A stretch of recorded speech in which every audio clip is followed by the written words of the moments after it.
Sorry guys for the disturbance, कुछ तकनीकी खराबी के कारण वो वीडियो वहाँ पर पॉज करना पड़ा। ये पार्ट 3 के रूप में हम आगे मेंडल के नियम को लेकर चलते हैं।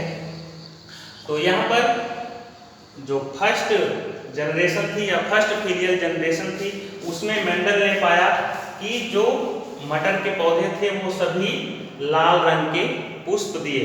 तो उन्होंने ये पाया कि निष्कर्ष निकाला कि जो कारक फूलों के रंग को निर्धारित कर रहे हैं, यहाँ पर सिर्फ लाल रंग के फूल का निर्धारण करने वाले कारक ही प्रभावी रहे और जो सफेद कलर के फूल का निर्धारण करने वाले कारक थे यहाँ पर वो निष्प्रभावी हो गए या फिर अप्रभावी हो गए, जिसकी वजह से जो फर्स्ट फीलियल जनरेशन में उनको फूल मिले वो सिर्फ रेड कलर के मिले।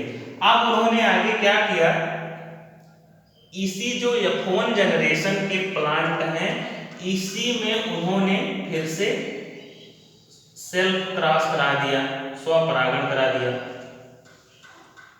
अब इसमें सेल्फ क्रॉस कराने का मतलब हुआ कि उनको कुछ इस तरह से कंडीशन प्राप्त हुई। तो यहाँ का कैपिटल आर, यहाँ का कैपिटल आर, इसका कैपिटल आर और इसका स्मॉल आर, यहाँ पर स्मॉल आर और ये कंडीशन, इसका स्मॉल और इसका स्मॉल आर। तो यहाँ पर आप देखेंगे इसका जो जीनोटाइप है आप देख रहे हैं यहाँ पर, क्योंकि दोनों कैपिटल आर यहाँ पर आपको मिल रहे हैं, अर्थात हम कह सकते हैं कि ऐसा पौधा किस कलर का होगा, रेड कलर का होगा। क्यों? क्योंकि यहाँ पर दोनों जो कारक रंग का निर्धारित करने वाले हैं वो लाल कलर को डिनोट कर रहे हैं। यहाँ पर भी आप देख रहे हैं दोनों में, क्योंकि कैपिटल आर जो है हमेशा आप जानते हैं, बताया गया कि जो कैपिटल लेटर से डिनोट किया जाता है उसका अर्थ होता है कि वो प्रभावी है, डोमिनेंट है। यहाँ पर ये कैपिटल आर प्रेजेंट होने की वजह से ये कारक जो है प्रभावी हो जाएगा और यहाँ का भी जो फ्लावर है वो कैसा होगा, लाल कलर का होगा। लेकिन यहाँ पर ये कंडीशन आप देखिए, यहाँ पर जो दोनों फैक्टर हैं वो स्मॉल आर से आप पा रहे हैं, डिनोट कर रहे हैं। स्मॉल आर मीन्स कि यहाँ के जो फ्लावर होंगे वो कैसे होंगे, व्हाइट हो जाएंगे। अब इस जनरेशन को उन्होंने F2 जनरेशन कहा। अब इस F2 जनरेशन से उन्होंने निष्कर्ष निकाला कि जो कारक यहाँ पर प्रथम पीढ़ी में अप्रभावी थे वही सेल्फ क्रॉस कराने पर F2 जनरेशन में अलग हो गए और यहाँ पर उनको दो कलर के फ्लावर मिले, एक रेड कलर दूसरा सफेद कलर। और यहाँ पर उनका जो अनुपात था, क्योंकि 3 फूल यहाँ पर आप तो देख रहे हैं लाल कलर का मिल रहा है और एक फ्लावर जो है वो सफेद कलर का मिल रहा है, तो इसका जो फिनोटाइप है वो 3:1 के अनुपात में मिल रहा है। अब यहाँ पर आप बात आती है कि फिनोटाइप क्या होता है और जीनोटाइप क्या होता है।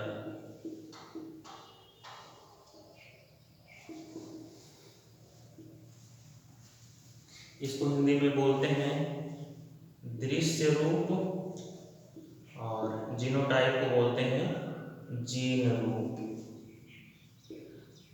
दृश्य रूप हिंदी से ही आपका क्लियर हो जा रहा है कि फिनोटाइप का मतलब होता है बाहर से जो देखने में हम उसको कैसा लग रहा है, उसका कलर क्या है, शेप साइज क्या है, उसके बाह्य आकार को हम फिनोटाइप या फिर दृश्य रूप बोलते हैं। अर्थात यहाँ पर जो आपको फूल मिले, क्योंकि वो रेड कलर के थे, लाल रंग के थे, तो वहाँ पर उसका वो बाहरी आकार, रंग या फिर उसकी कोई बाहरी दशा आप डिनोट कर पा रहे हैं, अर्थात उसका लाल रंग आप निर्धारित कर रहे हैं। तो यहाँ पर लाल रंग जो है वो क्या हुआ, उसका फिनोटाइप हुआ, अर्थात दृश्य रूप हुआ। और यहाँ पर उसका जो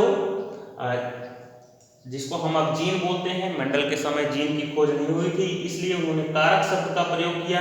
तो यहाँ पर आप देखेंगे कि यहाँ पर 2 कैपिटल आर अर्थात 2 कारक कैपिटल आर के समान थे और यहाँ पर आप देख रहे हैं एक कैपिटल आर एक स्मॉल आर, तो यहाँ पर एक स्मॉल आर होने की वजह से यहाँ पर इसका जो जीन रूप है वो अलग अलग हो जा रहा है, और यहाँ पर भी आप देख रहे हैं इसका जो जीनोमिक स्ट्रक्चर है वो यहाँ पर भी डिफरेंट है। तो अर्थात यहाँ पर जो फैक्टर हैं, जो कारक हैं, उनको जीन को हम उसका जीनोटाइप या जीन रूप बोलते हैं, और उसके बाहरी लक्षण को या उसके रंग को हम उसका फिनोटाइप बोलते हैं।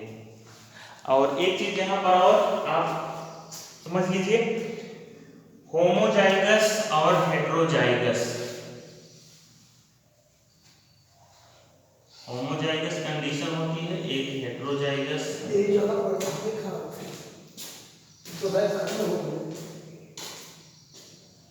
होमोजाइगस का मतलब जब उसके जीन रूप समान होंगे तब हम उसको होमोजाइगस बोलेंगे। जैसे कि चाहे कैपिटल आर हो या फिर स्मॉल आर हो, तो इस कंडीशन को हम होमोजाइगस कंडीशन बोलते हैं। और अगर एक जीन दूसरे से डिफरेंट हो, एक कैपिटल आर हो दूसरा स्मॉल आर हो या कोई भी हो सकता है, आप अगर डब्ल्यू से डिनोट कर रहे हैं तो एक अगर डब्ल्यू कैपिटल लेटर है और दूसरा स्मॉल लेटर है, तब भी ये कंडीशन जो है हेटेरोजाइगस कंडीशन होगी। कोई भी कंडीशन जब आप लेंगे, अगर उसके जो जीन्स हैं वो समान होंगे तब हम उस कंडीशन को होमोजाइगस बोलेंगे, और अगर उनके जो दोनों फैक्टर हैं, जीन्स जो हैं वो अलग अलग होंगे तब हम उनको हेटेरोजाइगस कंडीशन बोलते हैं। तो यहाँ पर एक छोटा सा शॉर्ट डिस्क्रिप्शन मेंडल के नियम को पढ़ने से पहले नेक्स्ट वीडियो में हम मेंडल और उनके नियम को जानेंगे।